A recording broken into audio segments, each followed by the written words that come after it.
श्री विष्णु पुराण 5वां अंश 10वां अध्याय शरद वर्णन तथा गोवर्धन की पूजा से परशुराज जी बोले, इस प्रकार उन राम और कृष्ण के वज्र में विहार करते करते वर्षकाल बीत गया और प्रफुल्लित कमलों से युक्त शरद ऋतु आ गई। जैसे गृहस्थ पुरुष पुत्र और क्षेत्र आदि में लगी हुई ममता से संताप पाते हैं, उसी प्रकार मछलियां गढ़ों के जल में अत्यंत ताप पाने लगी। संसार के असार को जानकर जिस प्रकार योगी जन शांत हो जाते थे, उसी प्रकार मयूरगण मदहीन होकर मौन हो गए। विज्ञानीगण सब प्रकार की ममता छोड़कर जैसे घर का त्याग कर देते हैं, वैसे ही निर्मल श्वेत मेघों ने अपना जल रूप सर्वस्व छोड़कर आकाश मंडल का परित्याग कर दिया। विविध पदार्थों में ममता करने से जैसा देहधारियों के हृदय सरहीन हो जाते हैं, वैसे ही शरतकालीन सूर्य के तप से सरोवर सूख गए। निर्मल चित्त पुरुषों के मन जिस प्रकार ज्ञान द्वारा समता प्राप्त कर लेते हैं, उसी प्रकार शरतकालीन जलों को स्वच्छता के कारण कुमोदों से योग्य संबंध प्राप्त हो गया। जिस प्रकार साधु कुल में चरम देहधारी योगी सुशोभित होता है, उसी प्रकार तारक मंडल मंडित निर्मल आकाश में पूर्ण चंद्र विराजमान हुआ। जिस प्रकार क्षेत्र और पुत्र आदि में बढ़ी हुई ममता को विवेकी जन शनै शनै त्याग देते हैं, वैसे ही जलशायों का जल धीरे धीरे अपने तट को छोड़ने लगा। जिस प्रकार अंतरायों विघ्नों से विचलित हुए कुयोगियों का कलेशों से पुनः संयोग हो जाता है, उसी प्रकार पहले छोड़े हुए सरोवर के जल से हंस का पुनः संयोग हो गया।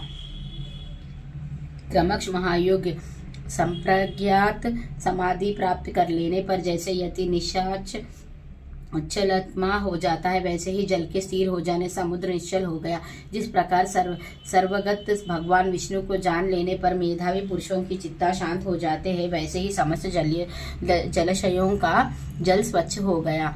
योगी द्वारा कलेश समूहों के नष्ट हो जाने पर जैसे योगियों के चित्त स्वच्छ हो जाते हैं, उसी प्रकार शीता के कारण मेघों के लीन हो जाने से आकाश निर्मल हो गया।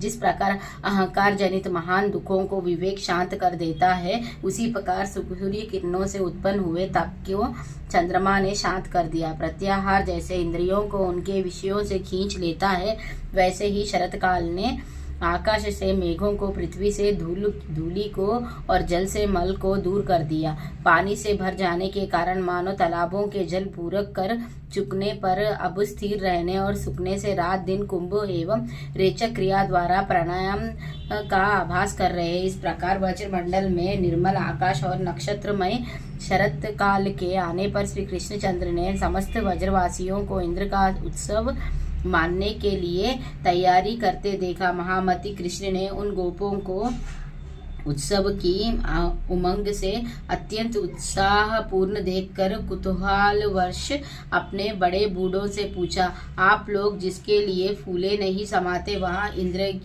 क्या है? इस प्रकार अत्यंत आधार पूर्वक पूछने पर उनसे नंदगोप ने कहा। नंदगोप बोले, मेघ और जल का स्वामी देवराज इंद्र है, उसकी प्रेरणा से ही मेघ गण जल रूप रस की वर्षा करते हैं। हम और अन्य समस्त देहधारी उस वर्ष से उत्पन्न हुए अन्न को ही बरतत है तथा उसी को उपयोग में लाते हुए देवताओं को भी तृप्त करते हैं। उस वर्षा से बड़े हुए अन्न से ही तृप्त होकर ये गौआएं तुष्ट और पुष्ट होकर वत्सवित एवं दूध देने वाली होती है। जिस भूमि पर बरसाने वाले मेघ दिखाई देते हैं, उस पर कभी अन्न और तृणा का अभाव नहीं होता और न कभी वहाँ के लोग भूखे रहते ही देखे जाते हैं। यहाँ पर जन्यदेव इंद्र पृथ्वी का जल को सूर्य किरणों द्वारा खींचकर संपूर्ण प्राणियों की वृद्धि के लिए उसे मेघों द्वारा पृथ्वी पर बरसा देते हैं। इसीलिए वर्षा ऋतु में समस्त राजलोग, हम और अन्य मनुष्यगण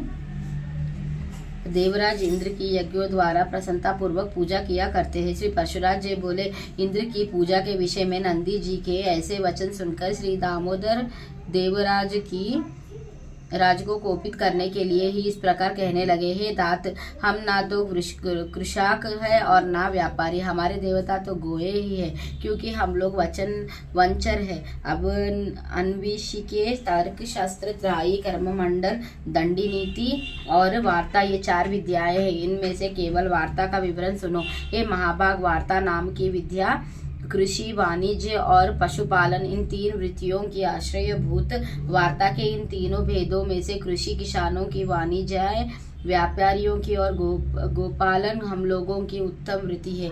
जो व्यक्ति जिस विद्या से युक्त है उसी की वही इष्ट देवता है, वही पूजा अर्चका के योग्य है, वही परम उपकारिणी है। जो पुरुष एक व्यक्ति से फल लाभ करके अन्य की पूजा करता है उसका इहलोक अथवा परमलोक में कभी भी शुभ नहीं होता। खेतों के अंत में सीमा है तथा सीमा के अंत में वन है और वनों के अंत में समस्त पर्वत है। वे पर्वत ही हमारी परम गति है। हम लोग ना तो किवड़े तथा भित्त के अंदर रहने वाले और न निश्चित ग्रह अथवा खेत वाले किसान ही है, बल्कि वन पर्वत दी में स्वच्छंद विचारने वाले हम लोग चक्रचारी मुनियों के भांति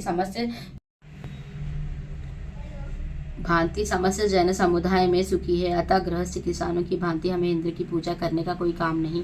सुना जाता है कि इस वन के पर्वतगण कामरूपी इच्छा अनुसार रूप धारण करने वाले हैं। वे मनोवांछित रूप धारण करके अपने अपने शिखरों पर विहार किया करते हैं। जब कभी वनवासी गण इन गिरिदेवों को किसी तरह की बाधा पहुंचाते हैं तो वे सिंहादि रूप धारण कर उन्हें मार डालते हैं। अतः आज से इस इंद्र यज्ञ के स्थान में गिरियज्ञ अथवा गोयज्ञ का प्रचार होना चाहिए। हमें इंद्र से क्या प्रयोजन है? हमारे देवता तो गोये और पर्वत ही है। ब्राह्मण लोग मंत्र यज्ञ तथा कृष्णगण सिरयज्ञ हल्का पूजन करते हैं। अतः पर्वत और वनों में रहने वाले हम लोगों को गिरियज्ञ और गोयज्ञ करने चाहिए। अतएव आप लोग विधि पूर्वक मेध पशुओं की बलि देकर विविध सामग्रियों से गोवर्धन पर्वत की पूजा करें। आज संपूर्ण व्रज का दूध एकत्रित कर लो और उससे ब्राह्मणों तथा अन्य याचकों को भोजन कराओ। इस विषय में और अधिक सोच विचार मत करो।